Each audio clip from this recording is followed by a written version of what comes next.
Ved Prakash ji, UPA government की तरफ इशारा रमन जी कर रहे हैं। हालांकि अभी किसानों की स्थिति को बेहतर करने की आवश्यकता है, क्योंकि हरियाणा कृषि प्रधान राज्य है और कृषि ही अभी तक प्रदेश को बचाए हुए। हालांकि कुछ और चीजें, नए नए आमूलचूल परिवर्तन जरूर हो रहे हैं, लेकिन अभी तक जो आत्मा है हरियाणा की वो किसान है।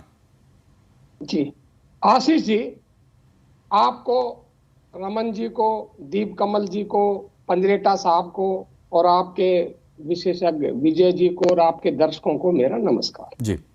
भाजपा के साथियों की सबसे बड़ी विडंबना यह है कि वो हमेशा अर्ध सत्य बोलते हैं, पूरा सत्य नहीं बताते।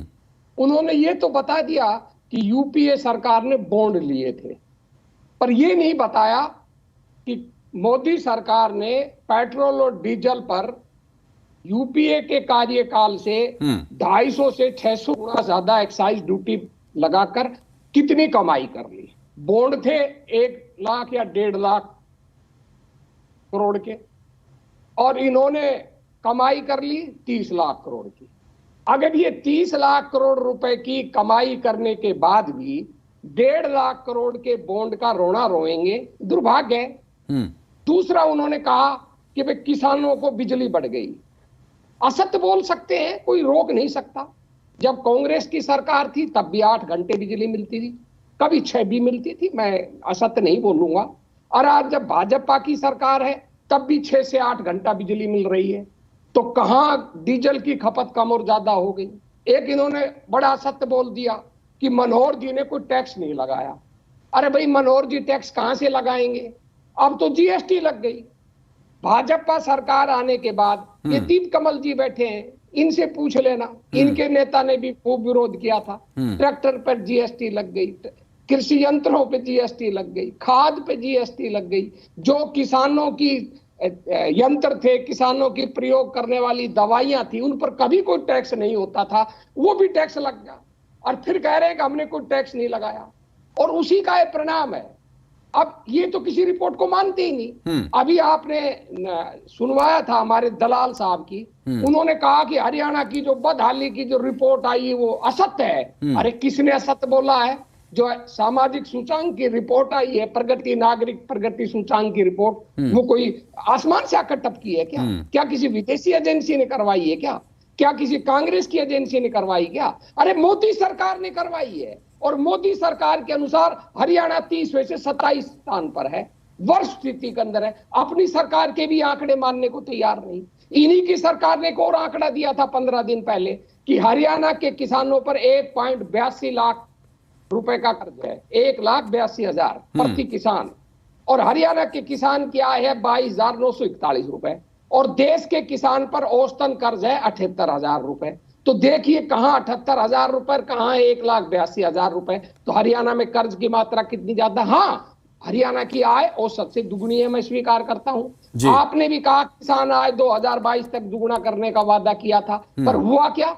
दुगुनी तो नहीं हुई। ये भी सरकार की संसद में की हुई प्रस्तुत की रिपोर्ट है, जिसको भाजपा के साथी नकार सकते हैं कि भाई मोदी राज आने के बाद 7.5% किसान की आय घट गई, किसान की आत्महत्याएं बढ़ गई। 2017 से 2022 तक 53,000 किसानों ने आत्महत्याएं कर ली। तो मेरा कहने का अर्थ है, किसान की हालत खराब नहीं होती तो हरियाणा के अंदर किसान इनसे नाराज क्यों है? ग्रामीण लोग इनको गांव में घुसने क्यों नहीं देते? पंचायतों का 7,000 करोड़ रुपए का बजट, 4500 करोड़ रुपए पहले, 2500 करोड़ के करीब अब विकास का लैप्स हो जाएगा। गांव की हालत कैसे सुधरेगी? और ये कहते हैं कि भाई, मैं आपको एक छोटा सा आंकड़ा देकर अपनी बात खत्म करूंगा। बजट के अंदर सबसे अच्छी, बजट के अंदर सबसे जरूरी होती है बेरोजगारी दूर करने की। अब दुर्भाग्य यह है, ये स्वीकार ही नहीं करते बेरोजगारी है। जब ये स्वीकार ही नहीं करेंगे बेरोजगारी है, तो बेरोजगारी को दूर कब करेंगे? कल ही इन्होंने 13,462 सरकारी पद जो 2 साल से खाली थे वो खत्म कर दिए।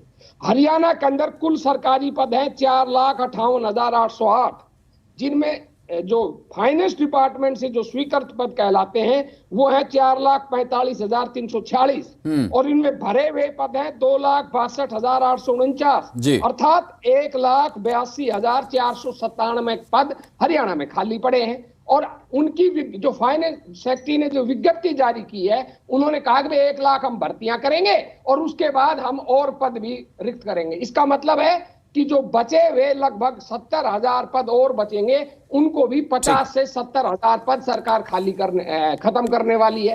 एक तरफ ये कहते हैं कि हम रोजगार बढ़ाएंगे, उद्योग लगाएंगे, और जितनी आपने बातें सुनाई, गृहिणियों की सुनाई, किसानों की सुनाई, उद्योगपतियों की सुनाई, छोटे व्यापारी सुनाई, सभी कह रहे हैं हम बदहाल स्थिति में हैं। हाँ। और ये खुद बेरोजगारी बढ़ा रहे हैं। तो अब आप स्वयं और अंदाजा उम्मीद लगा भी लीजिए जता रहे हैं विद्रोह जी, कि उम्मीद भी हरियाणा जता रहे हैं कि सरकार इस बार जो बजट लेकर आएगी उससे उम्मीद- कुछ राहत मिलेगी। दीप कमल जी हमारे साथ हैं, जेजेपी के प्रवक्ता। आशीष जी, आखिरी बात, जी, आखिरी बात, आशीष जी, बजट आम का होगा या खास का होगा?